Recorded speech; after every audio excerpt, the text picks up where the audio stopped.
আজকে পার্থজিৎ গঙ্গোপাধ্যায়ের ভিনদেশী রূপকথা বই থেকে তোমাদের একটা নাইজেরিয়ার রূপকথা পড়ে শোনাচ্ছি। নাম জাদুঢাক। এক যে ছিল রাজা। রাজার কি ছিল না, কত ধনরত্ন, কত মণিমাণিক্য, সোনাদানা, ঠিকরে পড়ে ঐশ্বর্য। এত আছে, তবু রাজার এক ফোঁটাও অহংকার নেই। ভারী ভালো, সরল সাদা, একেবারে মাটির মানুষ। প্রজা অন্তপ্রাণ, তাদের ভীষণ ভালোবাসেন। প্রজাদের সুখে দুঃখে আপদে বিপদে সব সময় পাশে থাকেন। সত্যি তার তুলনা হয় না। রাজার ছিল এক ঢাক। পেল্লায় ওই ঢাকে কাঠি পড়লে এপাড়া ওপাড়া সব পাড়া থেকেই টের পাওয়া যায়। ঢাকটি সত্যি অদ্ভুত। এমন ঢাক কেউ কখনো দেখেনি। ঢাক পিটালেই খাবার মেলে, জিভে জল আনা সব খাবার, মন্ডা মিঠাই কত কি। এইসব ভালো ভালো খাবার রাজাই শুধু খেতেন না, প্রজাদেরও দিতেন। হয়তো রাজ্যে খরা বা বন্যা হয়েছে, প্রজারা বড় কষ্টে হা হুতাশ করে দিন কাটাচ্ছে, এমন সময় রাজা ঠিক তাদের পাশে গিয়ে দাঁড়াতেন। ঢাক পিটিয়ে প্রজাদের খাবার বিলোতেন। ঢাকের সত্যি কি মহিমা, একবার সে কথাই বলি এবার। একবার পাশের রাজ্যের সৈন্য সামন্ত ঢাল তরোয়াল নিয়ে যুদ্ধ করতে এলো। অনেক অনেক সৈন্য সামন্ত আর হাতি ঘোড়া দেখেও রাজা ঘাবড়ালেন না। যুদ্ধক্ষেত্রে গিয়ে ঢাক পেটানো শুরু করলেন।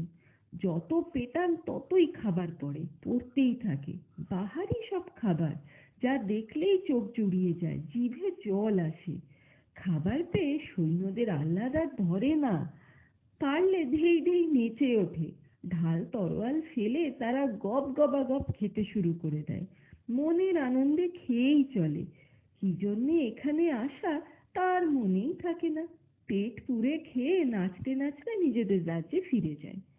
ঢাক পেটালে যে খাবার মেলে, মন্ত্রীরা তো বটেই, রাজবাড়ির সকলেই তা জানে। শুধু পেটালেই হয় না, কিছু নিয়ম কানুনও মেনে চলতে হয়। সেসব রাজাই শুধু জানতেন। গাছের ডাল বা লাঠি ডিঙিয়ে এসে ঢাক পেটানো শুরু করলে আর দেখতে হবে না, ঘোরতর বিপদ ঘটে যাবে। মন্ডা মেঠাই বেরোবে না, বেরোবে কতগুলো আস্ত দৈত্যী, দাঁত মুখ খিচিয়ে ধেয়ে আসবে তারা। একদিন হঠাৎ এক কাণ্ড ঘটল। রানী ও রাজপুত্তরকে নিয়ে রাজা নদীর ধারে বেড়াতে গিয়েছিলেন। বইছিল ফুরফুরে বাতাস, কত গাছগাছালি, পাখপাখালি, দারুণ সুন্দর আর মনোরম দৃশ্য। ঘুরতে ঘুরতে মায়ের সঙ্গে হাঁটতে হাঁটতে রাজপুত্তরের চোখ চলে যায় খেজুর গাছের দিকে। গাছে থোকা থোকা কত না খেজুর, মাটিতেও পড়েছিল কিছু। দৌড়ে গিয়ে রাজপুত্তর একটি কুড়িয়ে নিল। গাছ পাকা খেজুরের স্বাদই আলাদা। রাজপুত্তরের মন জুড়ায়, প্রাণ জুড়ায়, আরো খেতে ইচ্ছা জাগে। খেজুরের জন্য বায়না ধরে। এই খাবো না, সেই খাবো না, দিনভর যে না খাওয়ার বায়না ধরে, সে খাওয়ার জন্য বায়না করছে দেখে রানীর চোখে মুখে খুশির ঝিলিক খেলে যায়। রানী নিজেই খেজুর কুড়াতে শুরু করেন। রানী যেই খেজুর কুড়াতে শুরু করলেন, ঠিক তখনই কোথা থেকে এক কচ্ছপ এসে হাজির। এসেই ঝগড়া জুড়ে দেয়। এই খেজুর গাছ তার, খেজুর স্পর্শ করার অধিকার কারও নেই। না বলে কেন রানী খেজুর নিয়েছেন, চুরি করেছেন, কৈফিয়ত চায় সে। এক কথা দু কথা, কথায় কথা বাড়তেই থাকে। রাজা পায়ে পায়ে একটু দূরে চলে গিয়েছিলেন। দৌড়ে এসে কচ্ছপের ঝগড়া বিবাদ, গলা ফাটানো চিৎকার থামাতে চেষ্টা করেন। কচ্ছপকে বোঝালে বোঝে না, যুক্তি মানে না, কিছুতেই থামে না। গলার জোরেই জয়ী হতে চায় সে। শেষে রাজা নিরুপায় হয়েই বললেন, ঠিক আছে ঠিক আছে, স্বীকার করছি, না বলে রানী খেজুর নিয়ে অন্যায় কাজ করেছেন। ঢের হয়েছে, এবার শান্ত হও। তুমি যা চাইবে তাই দেব। আমার দরবারে গিয়ে দেখা করো। কচ্ছপ এই সুযোগই খুঁজছিল। পরের দিনই রাজ দরবারে গিয়ে হাজির। রাজা তাকে চিনতে পারেন, বলেন, কি চাই বলো। কচ্ছপ প্রথমে কিছুই বলে না, চুপটি করে বসে থাকে। রাজা আবার বলেন, কি হলো বলো। নীরবতা ভাঙে। কচ্ছপ মিটি মিটি হাসে। হাসতে হাসতে বলে, আপনার ঢাকটি চাই। রাজা কথা দিয়েছিলেন কচ্ছপ যা চাইবে তাই দেবেন, ফলে ইচ্ছে না থাকা সত্ত্বেও ঢাকটি দিয়ে দিতে হয়। ঢাক পেয়ে কচ্ছপ তো আহ্লাদে আটখানা। অনেক কষ্টে সেই পেল্লায় ঢাক নিয়ে যায় বাড়িতে। নিয়ে গিয়েই পেটানো শুরু করে দেয়। সঙ্গে সঙ্গে রকমারি খাবার হাজির হয়।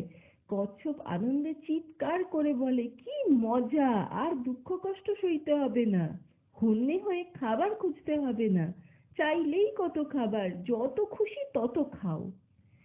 কচ্ছপের আর আনন্দ ধরে না। জাদু ঢাকের কথা সবাইকে জানাতে চায়, মন্ডা মিঠাই খাওয়াতে চায়। যেমন ভাবা তেমন কাজ। পরের দিনই কচ্ছপ গ্রামের সবাইকে নিজের বাড়িতে ডাকে। বলে, পেট পুরে আমার বাড়িতে সবাই খাবে, কেউ ভুলেও খেয়ে এসো না। কচ্ছপ নিজেই তো খেতে পায় না, নুন আনতে যার পান্তা ফুরোয় সে আবার খাওয়াবে কি। এই বলে কচ্ছপের নেমন্তন্ন হেসেই উড়িয়ে দেয় অনেকে।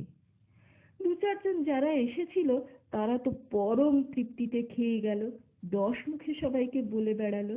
নিমেষে এই ভোজন সংবাদ এ পাড়ায় সে পাড়ায় ছড়িয়ে পড়ে। পরের দিন কচ্ছপের বাড়িতে তিল ধরার আর ঠাঁই নেই। ভিড়, প্রচন্ড ভিড়। ভিড় যেন উপচে পড়ে। হোক ভিড়, খাবারের তো আর অভাব নেই। সকলেই পেট পুরে খেয়ে কচ্ছপের গুণগান করে। এ খবর আরো ছড়িয়ে পড়ে। রোজই কচ্ছপের কাছে লোকজন আসে। দিনে দিনে তার খ্যাতি বাড়ে, খাতির বাড়ে। গ্রামের সবাই তাকে সম্মান সমীহ করে। অবশ্যই এমনটি যে খুব বেশি দিন রইল না। কদিন পরেই এক অঘটন ঘটে গেল। রাস্তায় পড়েছিল এক গাছের ডাল। তা ডিঙিয়ে বাড়ি ফিরল কচ্ছপ। অনেক ঘোরাঘুরি হাঁটাহাঁটি করে খিদে পেয়েছিল তার। খিদের জ্বালা বড় জ্বালা। এসেই ঢাক পেটানো শুরু করে দেয়। ঢাক পেটানো মাত্র হুংকার দিয়ে হাজির হয় কয়েক ডজন দৈত্যী। বাপরে বাপ, সে কি তাদের তর্জন গর্জন! পারলে তো একেবারে গিলে খায়। দৈত্যীরা বেজায় রকম মার দিল কচ্ছপকে। ব্যথায় বেদনায় কচ্ছপ কাতরাতে থাকে। শুধু কচ্ছপকে নয়, তার ছেলেপুলে আর কচ্ছপ বউকেও বেদম পেটালো। যন্ত্রণায় কাতরাতে থাকে তারা। আচ্ছা করে পিটিয়ে দৈত্যীরা যে কোথায় মিলিয়ে গেল কে জানে।